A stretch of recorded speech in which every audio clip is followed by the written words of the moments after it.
Deputy Mayor Honda and members of the council. Valerie Kendall will be joining us. She is stuck in traffic. There was an accident and is making her way here.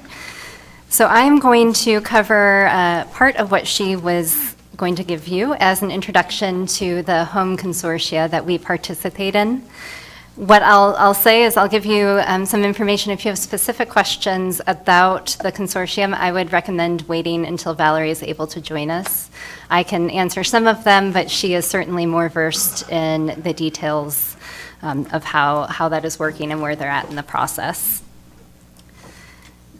So the home consortium submits a consolidated plan. Part of that is the city's CDBG consolidated plan. We all submit together. There are 4 cities that participate in the home consortium with their own CDBG entitlement: the City of Federal Way, the City of Auburn, City of Bellevue, and City of Kent. So we all create our own consolidated plan that participate with King County for home funds. Home funds are largely focused on housing. So when we think about the funds that we get from the U.S. Department of Housing and Urban Development, there are 2 areas that those funds focus, one being housing, and then the second is non-housing community development. And that's most of what our CDBG dollars will do. So as I mentioned, there are 4 cities that participate in the home consortium with their own CDBG program. We have a separate ILA with King County for that. Other cities throughout King County and then the unincorporated areas participate in a different ILA. We became a member of the home consortium in 2012 when the city became a participating city for CDBG.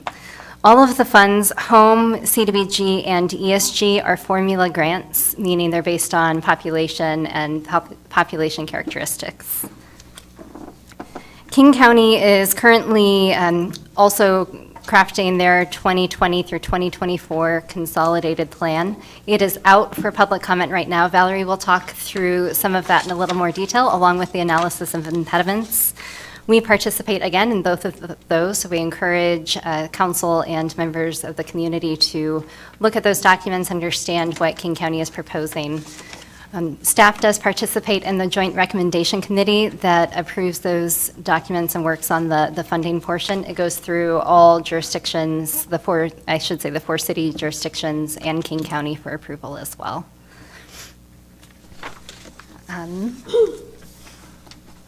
I think that will probably be my introduction to the home funds and CDBG as well as ESG.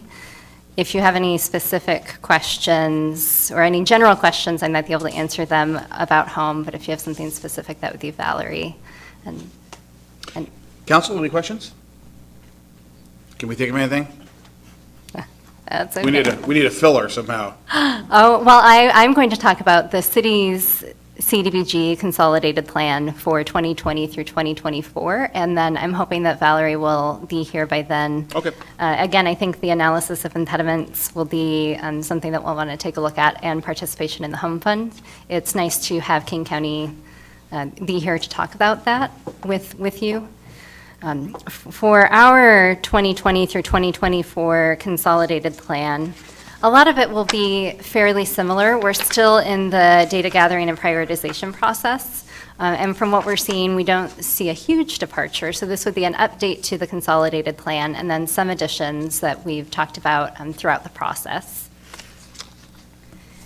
When we look at our CDBG, we have eligible activities. Each activity that we fund with CDBG must meet a national objective.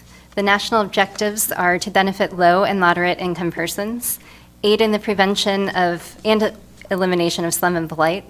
We don't see that in the City of Federal Way. At this point, we don't have areas that would qualify under the slum and blight provision. And then there's also the national objective of meeting a need with particular urgency. Those would typically be natural disasters, again, something that we're not experiencing right now, so would not be likely to show up in our plan.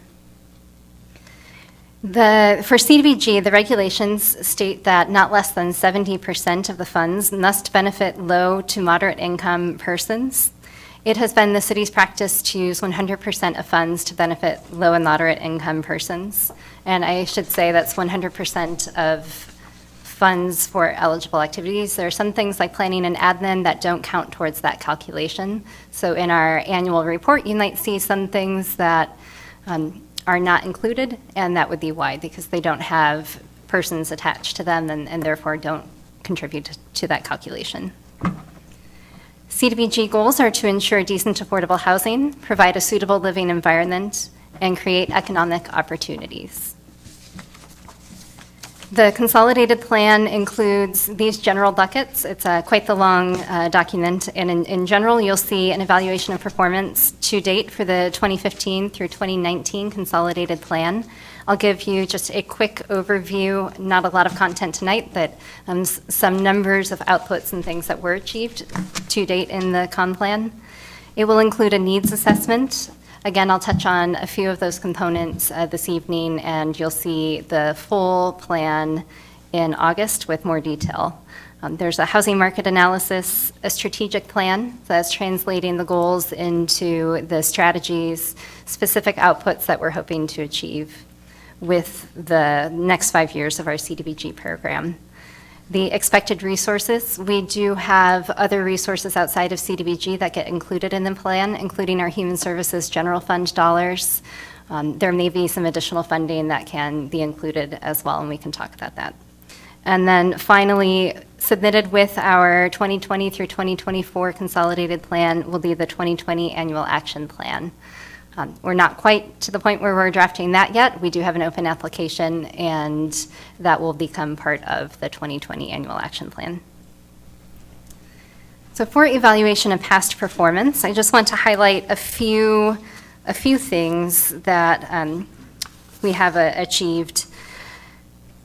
In total, 40 homes to date, and there will be additional homes, but 40 homes have been repaired. Those are homeowner-occupied homes that are low and moderate income homeowners. 1,393 persons have received public services. And that actually, I have including on the slide, but it's not listed there. So I'll give you a little rundown of what that is. 280 persons received rental assistance. 17 women were provided with support services in emergency shelter. 11 drug-exposed infants were provided critical care. 872 persons with disabilities received life skills and other classes. 139 persons received employment training. Of those 139, 85 had job placements by the end of 2018. We also saw 231 businesses assisted, largely in part with the Highline program, Start Zone, and Small Business Development Center. 1 domestic violence shelter received critical repairs for their security. 2 homeowner-occupied homes were acquired for affordable housing, and 1 home was added as an adult family home for individuals with disabilities, and that was the Parkview project, if you remember that one. And then the Performing Arts and Events Center opened in 2017, creating 17 FTE by the end of 2018. Additional projects are in progress or will complete in 2019. Those include the renovations at the Multi-Service Center's Villa Capri, which is an affordable housing complex in Federal Way. We have housing repair projects, one that is specific in the neighborhood revitalization strategy area in North Federal Way, and then the other is more broad, and that's the city's housing repair program. We do have our public services again this year, and then Highline is targeting a tailored Start Zone program in the neighborhood revitalization strategy area. It's going quite well. Maybe not as robust as they planned, but they're doing outreach and still making inroads in that community, and we should see some good outcomes come in from that program. Part of our needs assessment will be looking at the demographics. I'm not going into a lot of detail this evening. I just thought I would touch on a few of the things, nothing surprising. What we see here is that we've had a change in the race and ethnicity in the city since 2000. We're just seeing more diversity come into the city. As we do outreach for CDBG and look at our community engagement, this is one of those things that we really consider. When we look at our programs, something that we want to be considering too is who's accessing the programs, and are we reaching into the communities that are maybe underrepresented in our program. Our median household income, This is specific for Federal Way using the American Community Survey data and estimates through 2017. As expected, coming out of the recession, we are seeing that increase. We are still behind the area median income. We often talk about the area median income because that's how we determine eligibility. And the area median income is for all of King County. That number is actually quite a bit higher than the City of Federal Ways when we look just at median income, and that comes into play again when we look at the programming that we're selecting and what we prioritize, what needs exist in the city. So this is on how, I don't know what happened to my title, but this is on housing and the percentage of income that people are paying towards mortgage and rent. I did not include on this slide the number of people or the percentage of people who do not have a mortgage. It's surprising, though, how many homeowners who own their home with no mortgage are still paying above 30% of their income towards housing costs. Oftentimes, those are going to be seniors, and we see a lower percentage, but still pretty comparable to those with a mortgage that pay more than 30%. 30% is kind of that standard that we're looking at for housing costs, where ideally you don't pay more than 30% towards housing. What we see with our renters, that's that number on top, and it's a higher percentage than those with a mortgage. Again, as you would expect for mortgage, you have to qualify, and most lenders will not allow you to get a loan without having adequate income. So we do see over 50% of our renters that pay more than we would prefer in housing costs. We've conducted a community survey. Part of that survey was most of the survey was very specific to CDBG. And that means that some of the project types that were included are not going to translate well to the rest of city needs. And I'll talk about a couple data points that come up with it where just because it wasn't identified as a high need for the CDBG program doesn't mean it's not a need in the city, but it would just be something that for the use of CDBG, people didn't identify it as a higher need. It was an interesting survey. We had 279 respondents. Of those, and I'm just looking here if I took that out. So of those, 91% were City of Federal Way residents. 77% of the respondents identified their primary stakeholder group as community member as opposed to business sector, religious or civic organization. There was a list of about 12 that were included. So most of the people who responded were answering as a community member. Across the board, nearly all of our project areas for CDBG were ranked as high need. I should say higher medium need.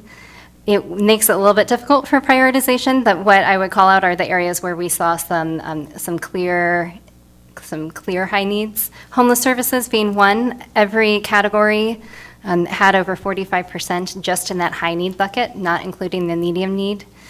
Same is true with economic development for job creation and job progression opportunities. Those were both identified as very high needs. And public services, nearly across the board, our public services, people were identifying that there are gaps in availability of services. The highest ranking services as identified in the survey were mental health, crime awareness and prevention, substance abuse services, homeless services, services for abused and neglected children, victims of domestic violence, and then youth services. And I would just note on this slide, a lot of that is the same information. I apologize about that we have the housing category where exterior property repair, code compliance, tenant-based or tenant landlord counseling, and assistance in purchasing a home, rental assistance, and then repairs and improvements to apartments. They were the highest categories for housing. The survey included some other project types such as development of new housing, internal repairs, just some things that didn't raise up to that level of need. So with our CDBG plan, we'll be taking that data and doing more prioritization to get to the strategy level and looking at our projects. I've talked with many of you about the survey that will happen at the Red, White, and Blues Fest.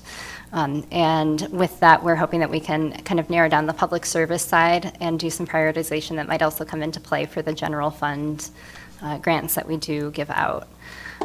The goals for CDBG will be affordable housing and homelessness, economic opportunities, and self-sufficiency and basic needs.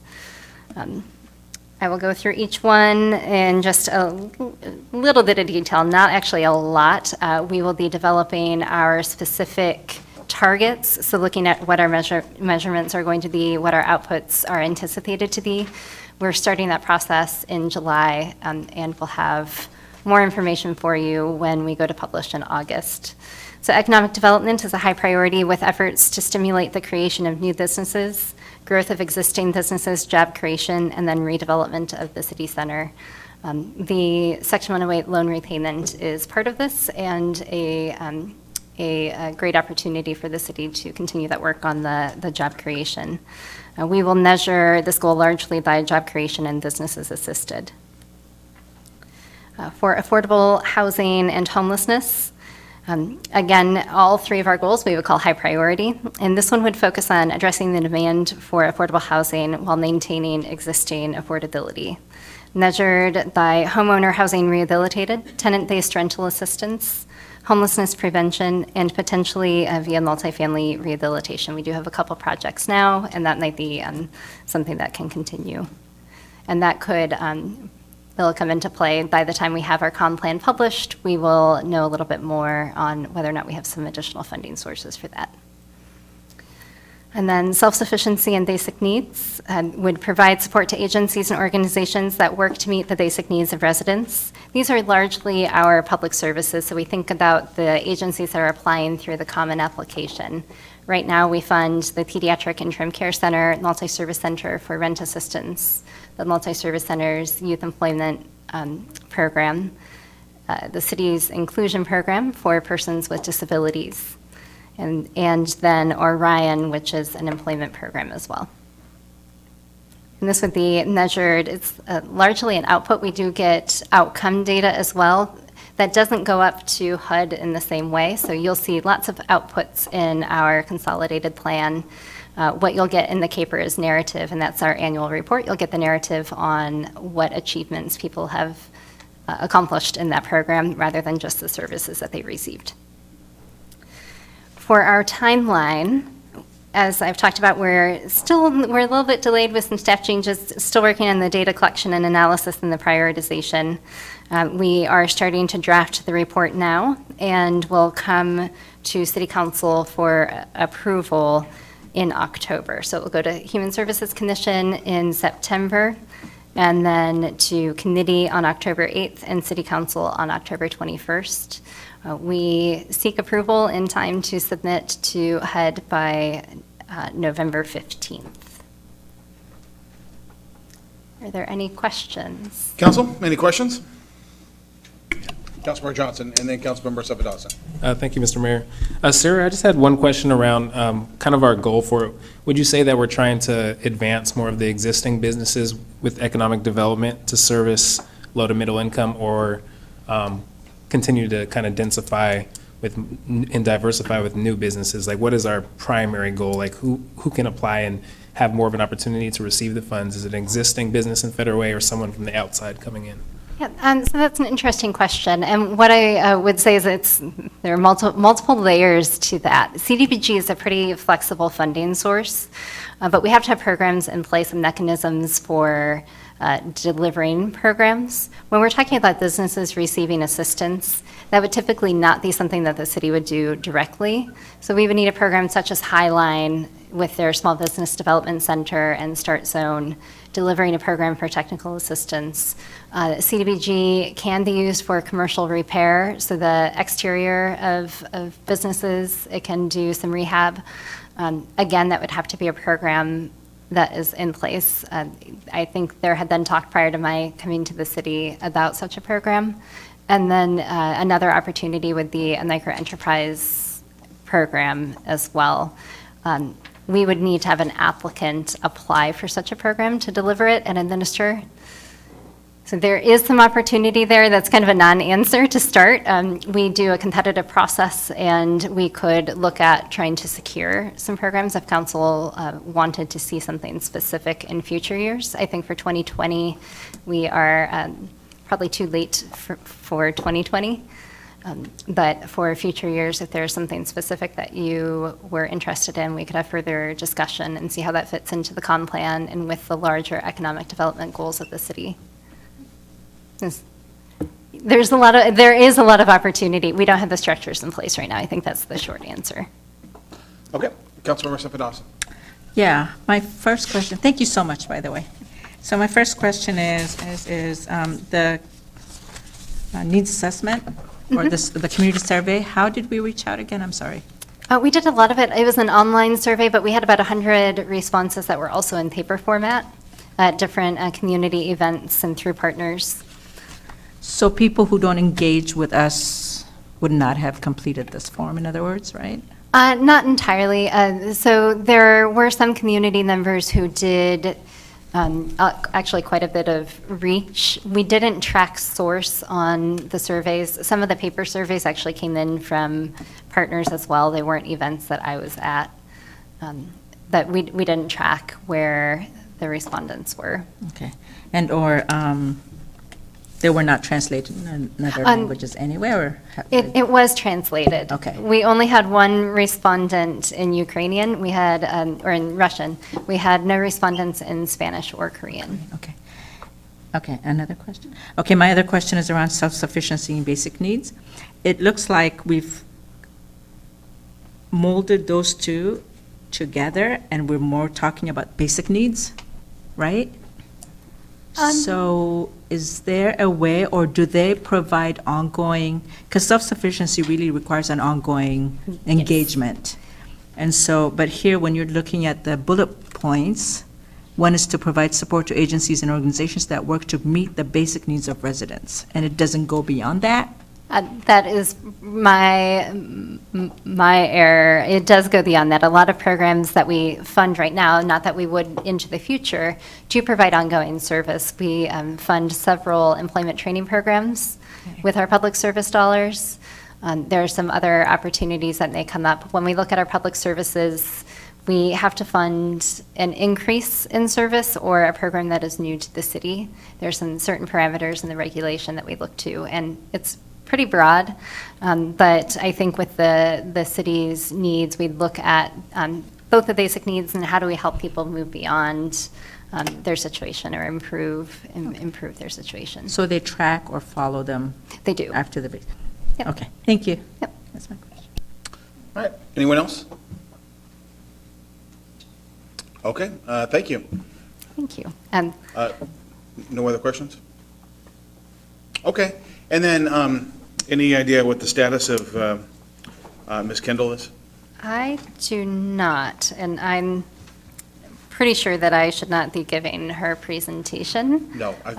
If Do we want to take, is she available by cell phone that you could call her and see where she's at? Yes. Why don't we take just a 1 minute recess? Maybe you could step, I don't know if you've got your phone with you, but perhaps we could just step outside, figure out where we're at before we disperse. Because we do have an executive session. Yes. So if she's going to be more than 10, 15 minutes away, then we'll just retire to executive session. And I can talk about the process. I can't necessarily do the content with it, but I can tell you what we would be looking for some next steps with it. Let me Okay. go call her then. Okay, great, thank you.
Okay, Unfortunately, went to her voicemail, so if it's okay, I can just review a couple of the high points and our next steps. sure, why don't we do that? Okay.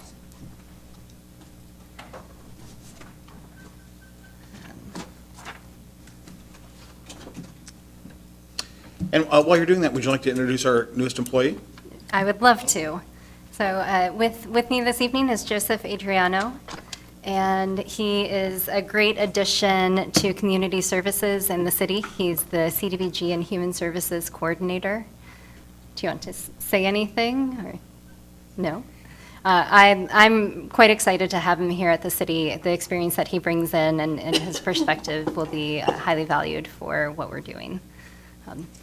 All right, welcome, Joseph. So I won't read all the background on fair housing. Here we are. Here we are. Oh, excellent. Perfect timing. Stay up here with me. Sure. Hi, my name's Valerie Kendall. I'm the Affordable Housing Planner at King County, and a little bit out of breath, but I am here representing the King County Consortium. And Federal Way is a member of the home and the ESG portion of the King County Consortium. So we're not going to talk a lot about the consolidated plan. That's where y'all play into the consortium. But instead, I want to focus more on the second document we reference there, the fair housing work.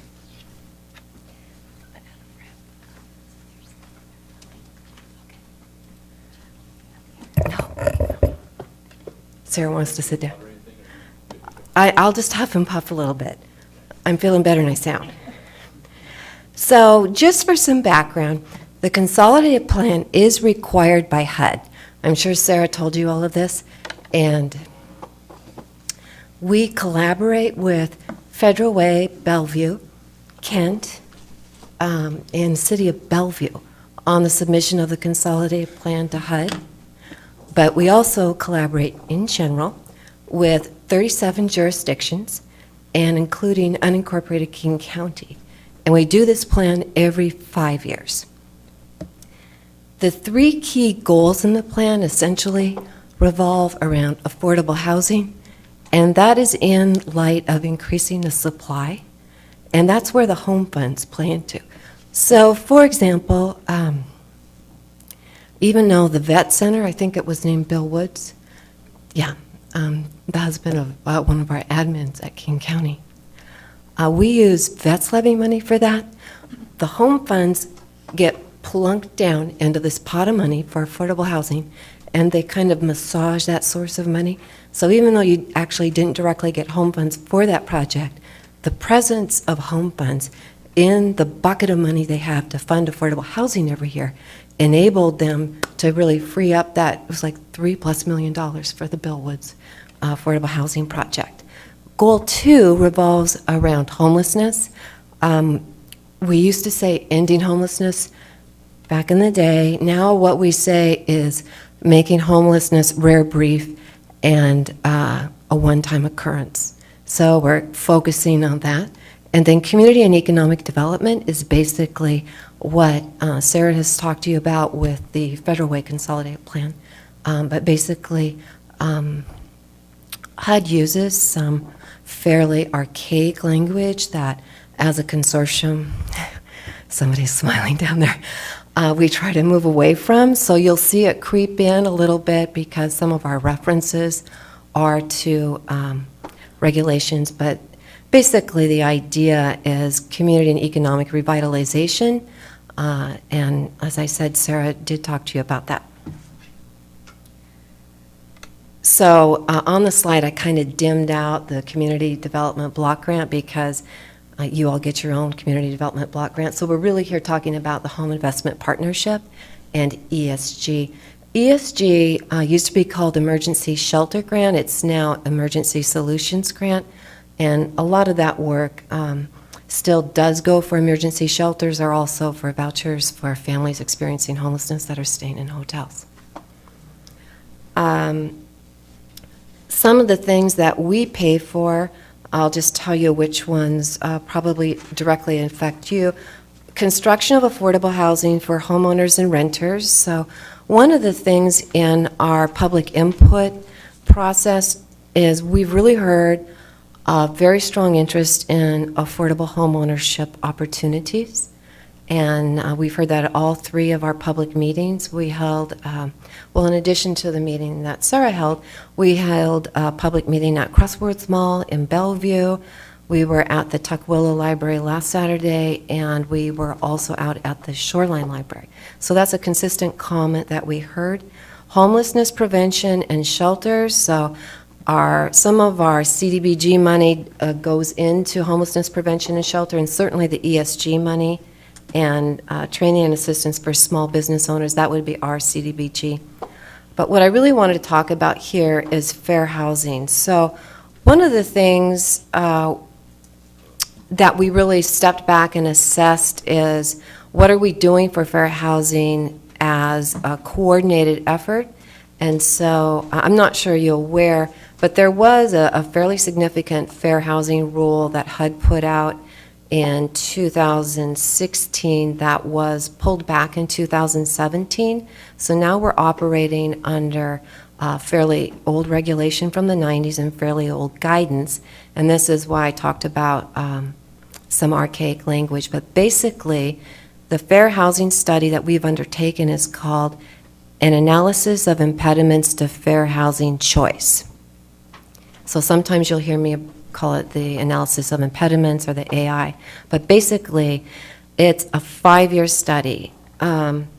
This is required by the Federal Fair Housing Act of 1968. I'm sure everybody's heard about that. And the real buzzword that goes with this is a duty to affirmatively further fair housing. So the takeaway for me on that was it's not only preventing housing discrimination, but it's also finding ways to overturn past discriminatory policies and to look for those and take some corrective action. It sounds a little bit scary, but this is a requirement that all jurisdictions have as a result of the Fair Housing Act.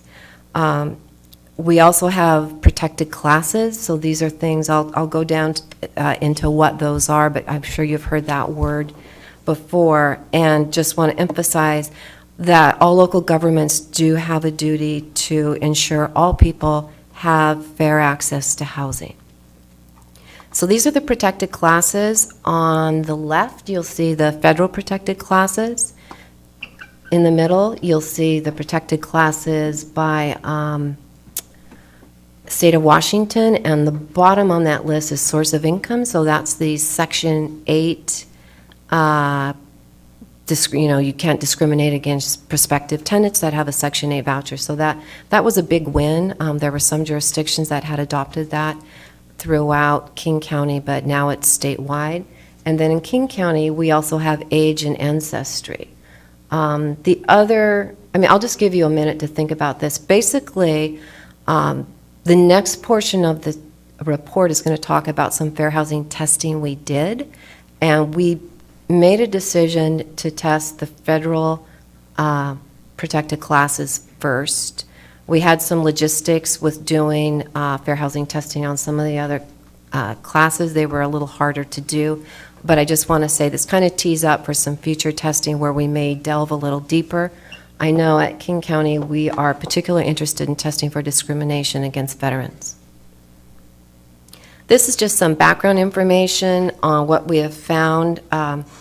In general, I'm going to do a little bit of a switcheroo and talk for a minute. I'm not sure if you're aware of the Regional Affordable Housing Task Force, but that work was basically conducting for about a year and a half, starting off in 2017, and we really looked at cost burden on the task force work.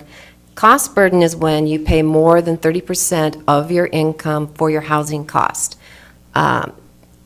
The more concentrated version of that is severe cost burden, and that's when you pay more than half of your income for your housing cost. And we generally look at that as kind of a tipping point where a household, unless, it's a particularly wealthy household, basically they are in a economically tenuous position if people are paying more than half their cost. And intuitively, the more low income you are, the more of a burden that is to bear. So it puts you at risk of any kind of setback around job, health, car repair, that kind of thing is going to automatically put you in the danger zone in terms of not being able to pay for your rent.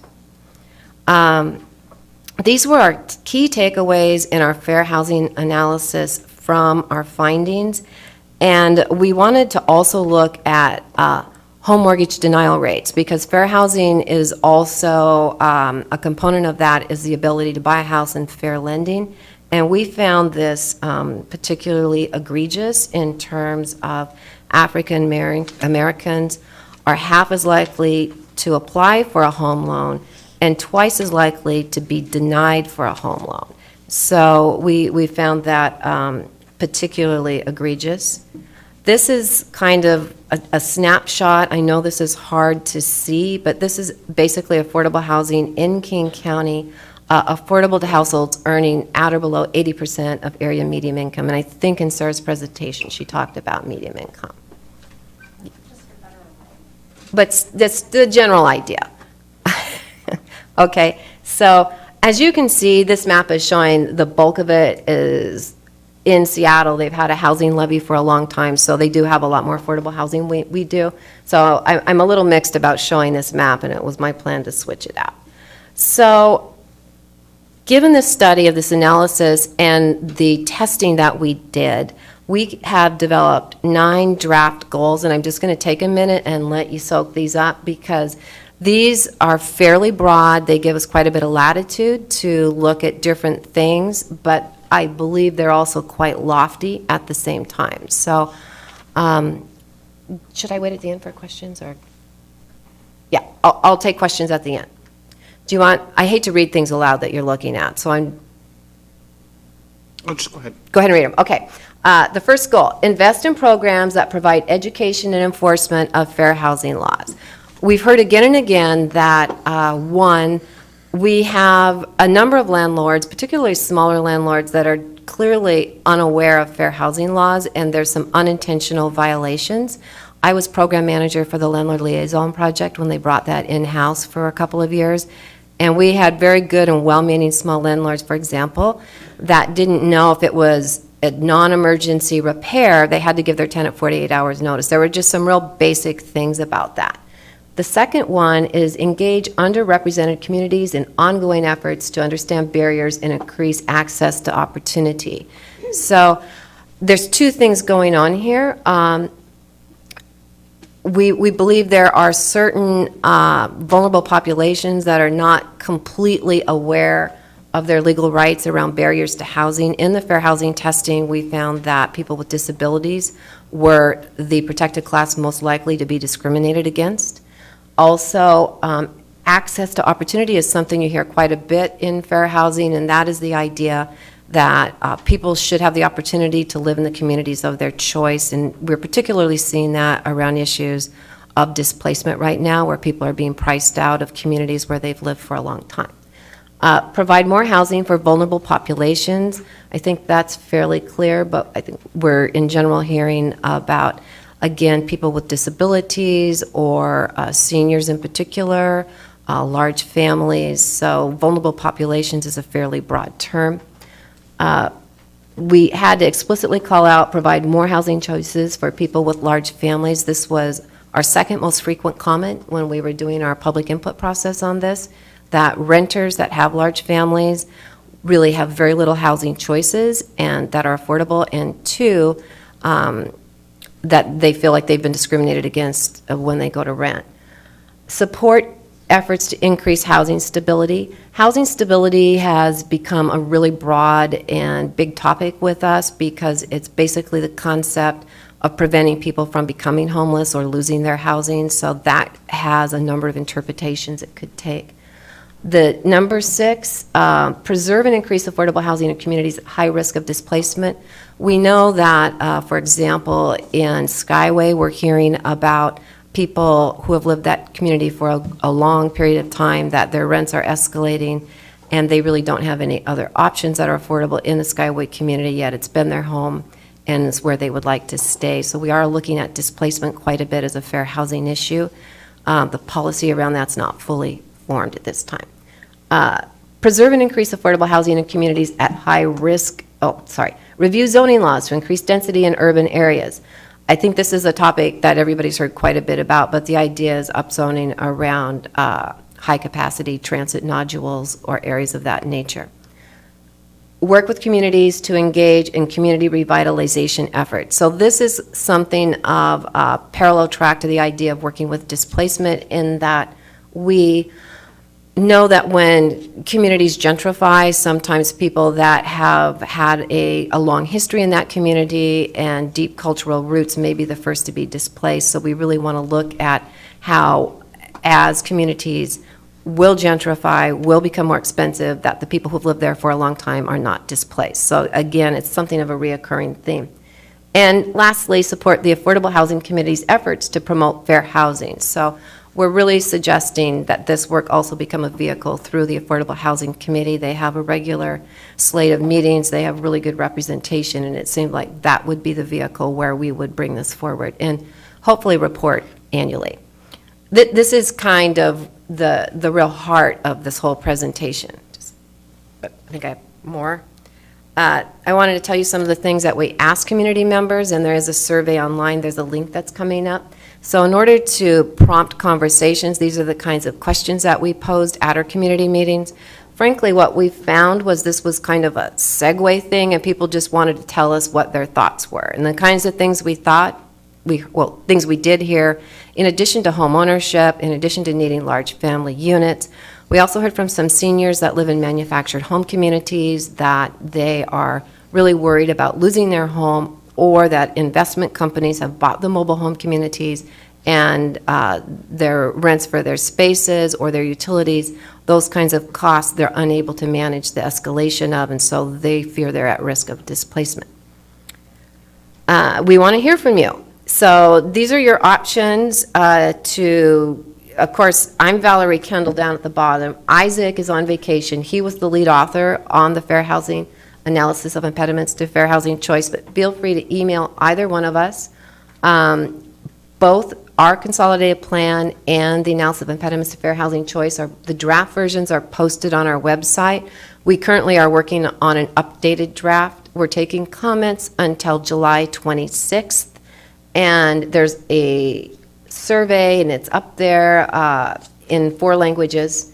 English would be the other one besides those 3. So those are your opportunities for input. We're also having a stakeholder meeting county-wide July 9th at the Chinook building. So, time for questions. All right, great. Council, any questions? Councilmember Sepidation? Thank you for the presentation. The slide after the, what are the protected classes? Fair housing analysis, key findings.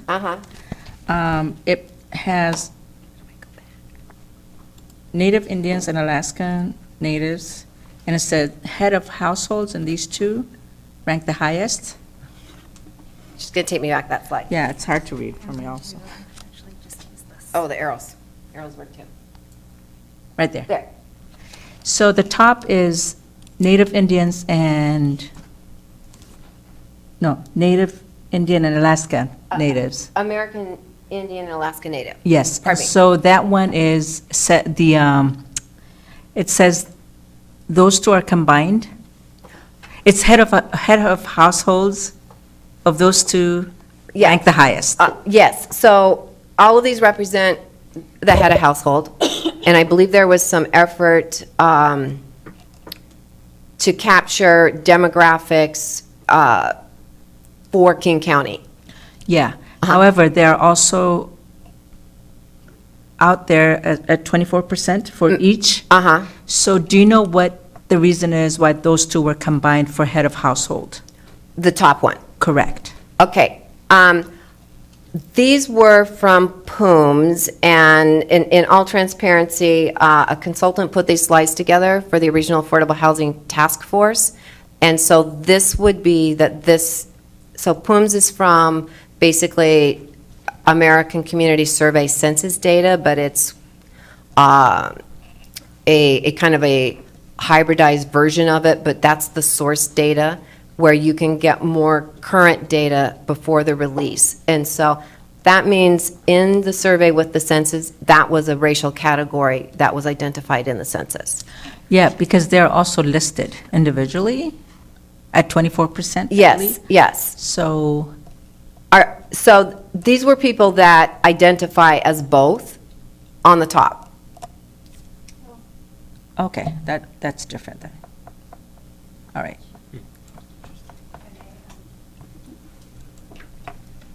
They use certain combined categories, like we'll see it in some of our data where there are very specific pairings, like it might be black and white, in that case, American Indian and Alaska Native. So it's all self-reported and what somebody identifies as. What you don't see is, other multiracial. You have 2 or more races, but a lot of times it feels insufficient in the categories that they allow for. If that's helpful, these are not categories that we're selecting or combining. Yes, thank you. Thank you. Okay, so, I'll ask later. Because the top then means the family is of both races. Is that what the top category means? But then, okay, all right then, thank you. And feel free to follow up with that question if this did not sufficiently address your question. That's what it means. Okay. Deputy Mayor Honda. Thank you. 21% of other race, who falls under that? Again, this is the census, so it was be anybody who identifies under other race, so that could potentially, if somebody was mixed race and didn't want to identify under some of these options, they might go other race, or, Sarah, do you have more to add to this question too? With ethnicity, well, ethnicity is separate, but a lot of times we will have individuals who are Hispanic who don't identify as another race like white, so they'll say other as well. You have to pick both, so it's not they can't say that I'm Hispanic and not have a race. So in our programs, we often see individuals who will pick other in those cases too. Okay, thank you. I had, just full transparency, I had similar concerns about using this slide, but I thought the results are so dramatic that even though it gets a little bit dicey doing racial categories with self-identification for the very reason that some races may not be adequately identified, and how big of a screen and how do you categorize people, but yes. Okay, thank you. Any other questions? All right, well, thank you. Thank you. All right, council, any other, we've got on our agenda, council discussion or questions. Any other comment on this? It's a very comprehensive program, and Valerie, thank you for coming down today, really appreciate it. Yeah, thank you. And there's a lot going on. And any closing thoughts or comments, Sarah? I would just comment that it is our intention to adopt the analysis of impediments. We encourage you to read that, and we can have further discussion as you see fit. Very good. Thanks. Well, thank you for the work you all do. Really appreciate it. Thank you. Okay, with that, we will be in recess for executive session for potential litigation pursuant to RCW 4230-1101I. I would anticipate about 30 minutes, no longer than 30 minutes for executive session. All right, thank you. We'll be in recess for that purpose.